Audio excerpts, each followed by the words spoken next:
सिकू हमारे साथ मौजूद हैं। सिकू, congratulations, you know it's a very good morning for all of us. मतलब कल बहुत सारे लोग तो नहीं उठे थे जब उनको पता लगा, लेकिन मैं सुबह 6:45 उठ के ये जान चुका था कि नीदरलैंड ने साउथ अफ्रीका को हरा दिया और हमारा बेहतरीन चांस है। उसके बाद हमने बांग्लादेश को भी हरा दिया। पाकिस्तान का भी बड़ा सुबह सुबह ही मैच था, तो जिन्होंने देखना था वो तो खैर उठे ही हुए थे। सिकंदर, क्या कहेंगे?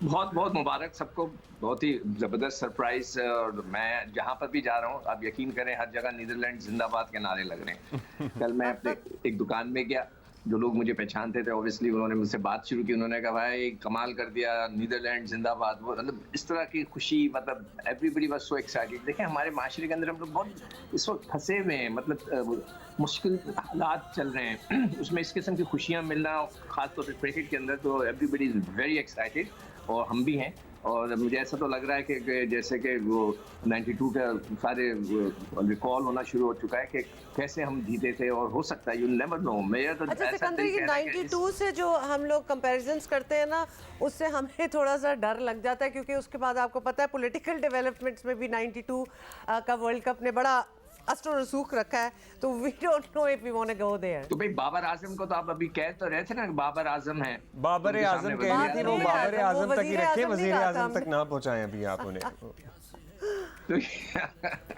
तो लोग तो मिलाते हैं। देखिए बेचारा बाबर इस वक्त, अभी आप लोग बात कर रहे थे कि वो अंडर प्रेशर है, उससे रन्स नहीं हो रहे। वो ये अभी जैसे अब्दुल्ला कह रहे थे, दुनिया के बड़े बड़े खिलाड़ियों के साथ ये होता है। मैंने तो एक दो को अपने, जब मैं टीम के साथ था, आंसुओं से उनके आंखों में आंसू देखे हैं। मैं नाम नहीं लूंगा उनका, इतने बड़े प्लेयर थे मगर उनके आंखों में आंसू थे, उनसे रन्स नहीं हो रहे थे। तो अच्छा सिकू भाई, इट वाज रादर, पता है क्या, कल हमें बाबर ने बहुत टाइम कल पिच पे गुजारा and it was very painful for all of us as well, because we could see that he is trying but he couldn't do it. नहीं मगर देखिए, अभी ये जो वर्ल्ड कप है निकल जाए, अल्लाह करे उसकी फॉर्म सेमीफाइनल और में फिर इंशाल्लाह फाइनल में आ जाए, तो that will be great.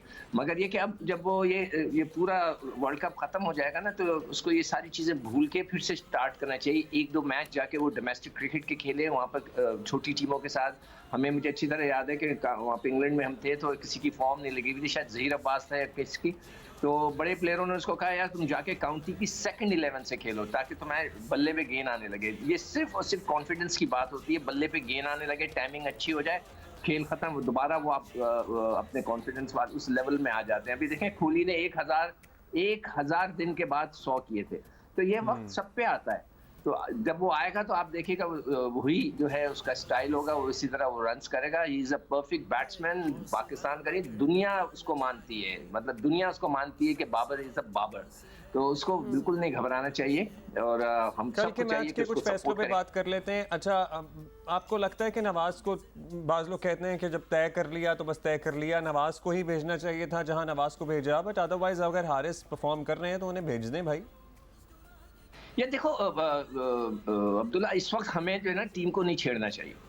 Team एक अपने रिदम से चल रही है, वो जो भी प्लानिंग कर रहे हैं, जो भी कर रहे हैं, वो उनसे उनको फायदा हो रहा है। वो उस वक्त सेमीफाइनल में पहुंच गए, सिर्फ अब 2 मैच रह गए।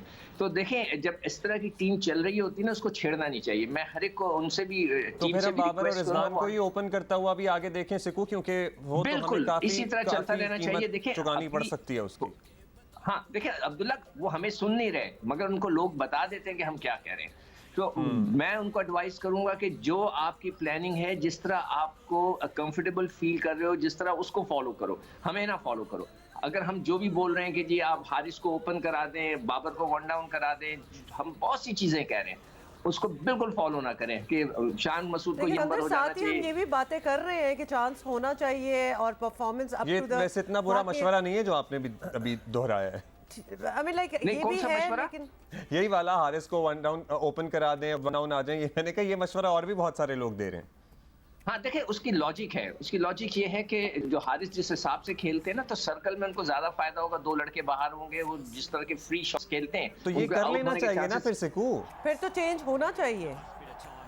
अब देखो, अगर वो बाबर नहीं चाहता, बाबर कंफर्ट जोन में नहीं है उस बात पे, तो लेट हिम। वरना वो आकर कहेगा कि जी आप लोगों ने मरवा दिया, आप लोगों ने गलत मशवरे दे दिए। अगर कुछ गलत हो गया तो let them do what they want to do. इस वक्त सिर्फ 2 मैच रह गए, उनकी अपनी स्ट्रेटेजी है, वो अपने कंफर्ट जोन में है, वो समझते हैं कि ये अच्छा है, लेट देम डू इट। अच्छा, हमारे अभी बोनस हम- तो हमा- एक्स्ट्रा ऑर्डिनरी थे सिक्कू, चले हमने आप कह रहे हैं कि जी उनको कंफर्ट जोन में रहने थे, मगर हमारी हमने कैचेस मिस किए सिक्कू, और वो फिर 50 पर आ गया लड़का, शांतनु गालिबन, हाँ शांतु। सो वो हमारी फील्डिंग पे कुछ है आपकी राय? यार देखो, फील्डिंग कोच कौन है? मैंने सुना है कोई मजीद साहब है, जिनको मैं जानता ही नहीं क्रिकेट के अंदर वो कौन है। मतलब वो कौन शख्स है जो उनका फील्डिंग कोच है, ये मेरा सवाल है। मतलब देखिए, जब मैं फील्डिंग कोच था, मैं फील्डिंग कराता था उनको, जब मैं टीम के साथ 2 साल रहा हूँ, तो लड़के जो है आपको गेंद मार देते हैं। वो मुझसे कहते थे खबरदार सख्त मैच कैच मत कराओ, मेरे पाँव स्टिफ है ये, और वो कोच कहता था इनको सख्त कराओ। वो मजीद है कौन?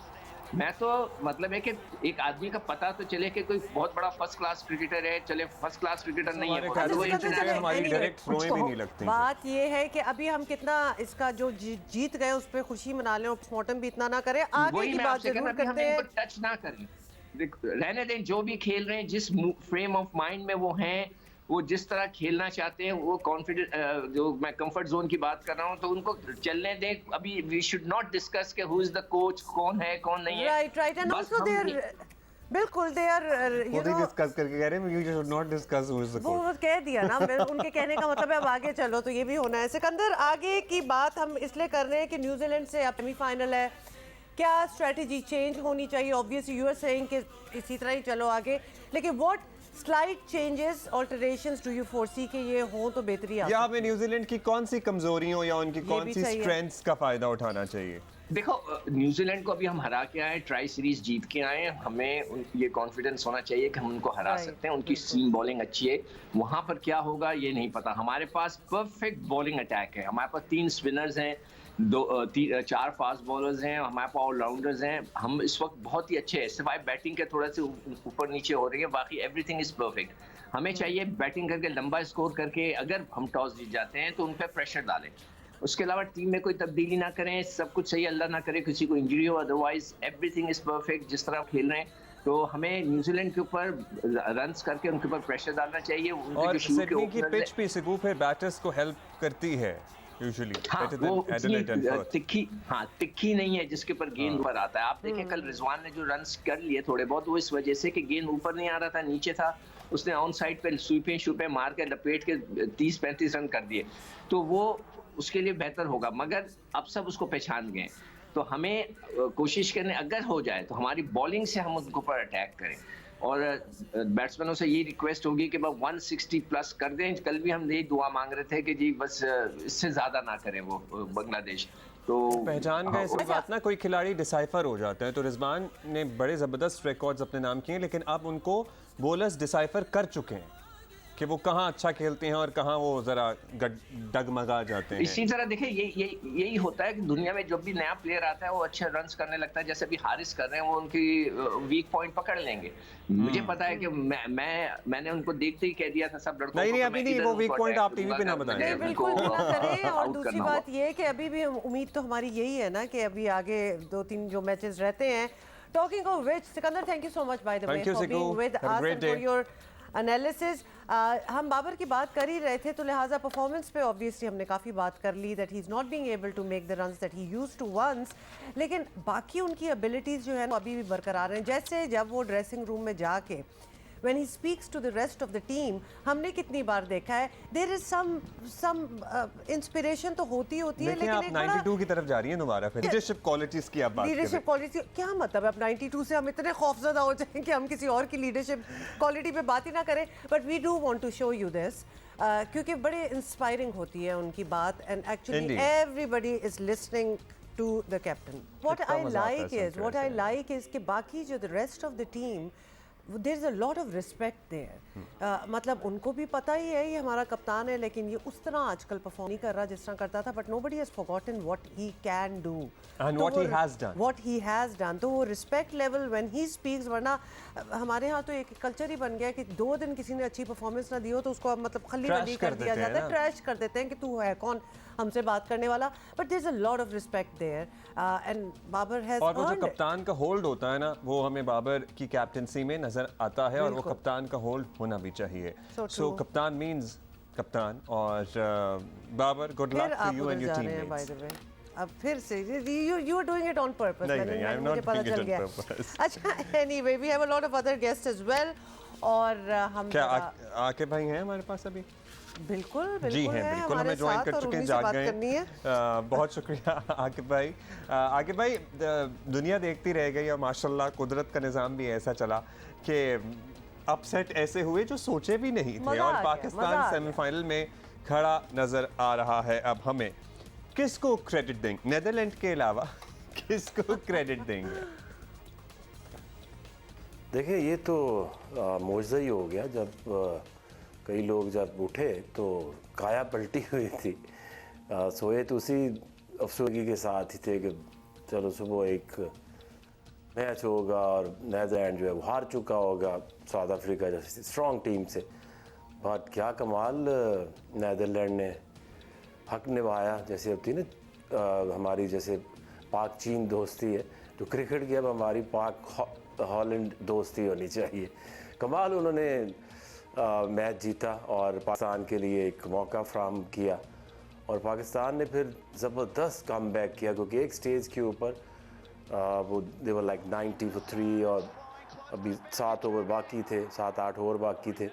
तो स्टेज के ऊपर जिस तरह से मैच को कंट्रोल किया पाकिस्तान ने, हारिस ने जिस तरह से बॉलिंग की, शाहीन ने जिस तरह की, मोहम्मद वसीम का भी बहुत पॉजिटिव रोल रहा। इवन जितने भी फास्ट बॉलर्स हैं हमारे, नसीम शाह भी, आई थिंक ये 4 फास्ट बॉलिंग ऑप्शन जो हैं वो दुनिया की बेस्ट हैं एक टीम के अंदर इस वर्ल्ड कप में। और थोड़ी जो हेल्प की वो पिच ने की, क्योंकि उसमें थोड़ा सा रफ थी, बॉल जो है वो रिवर्स हुआ, और इस पेस पे जितने पाकिस्तानी बॉलर्स की पेस है, साथ थोड़ा सा रिवर्स हो जाए तो फिर इनके आगे कोई नहीं टिक सकता। So I think Pakistan got one of the best bowling attack. हम शुरू से कह रहे हैं शादाब, फिर आपके पास नवाज़ है, और जिस तरह से हारिस ने बैटिंग में दोबारा एक फियरलेस अप्रोच हमें दिखाई, और जो गेम बड़ी टाइट जा रही थी, बाकी उन्होंने 18 बॉलों में 31 करके मैच को बहुत आसान कर दिया। अच्छा, ज़बरदस्त एनालिसिस भी है, और कमाल की बात तो है कि पाकिस्तान सेमीफाइनल में है, लेकिन आके इट्स नॉट एज इफ कि हमारे बाकी जो मसले मसाइल हैं टीम के वो हल हो गए हों। बाबर आजम की फॉर्म पे अगर बात की जाए तो वो अभी बहाल नहीं हो रही, और उन्हें जाना भी ओपनिंग के लिए होता है। तो क्या सेमीफाइनल में ये रिस्क लिया जा सकता है कि हारिस को उससे ओपन करवाएं और बाबर जो है वो 1 डाउन आकर देखे, या फिर आपको लगता है कि जो निज़ाम चल रहा है उसको क्योंकि सिक्कू का ये ख्याल है कि जो चल रहा है वो चलने दे, उसको कंटिन्यू किया जाए? देखिए, अब आपने चीज़ें ये देखनी होती हैं कि आप किस ग्राउंड पे खेल रहे हैं और क्या स्ट्रेटजी होनी चाहिए। पाकिस्तान का मैच अब न्यूजीलैंड से है, और मैच है आपका सिडनी में, जो सिडनी का एवरेज स्कोर है विच इज़ 180 प्लस। तो 180 प्लस बनाने के लिए आपको दायरे को कम से कम 60-65 रन्स आप करेंगे तो आपके लिए आसान हो जाएगा, target which is more than 180। अब अगर सिडनी में पाकिस्तान पहले बैटिंग करता है तो उसको 180 प्लस जाना पड़ेगा, क्योंकि वहाँ एवरेज स्कोर इतना बन जाता है।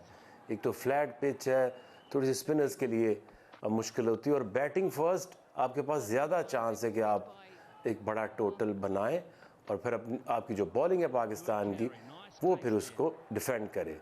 आइडियल सिनेरियो ये बनता है, और ये इतना इम्पॉर्टेंट है कि ना किसी कप्तान की इसके सामने कोई वैल्यू है, ना आपके सीनियर बैट्समैन इसकी कोई वैल्यू है।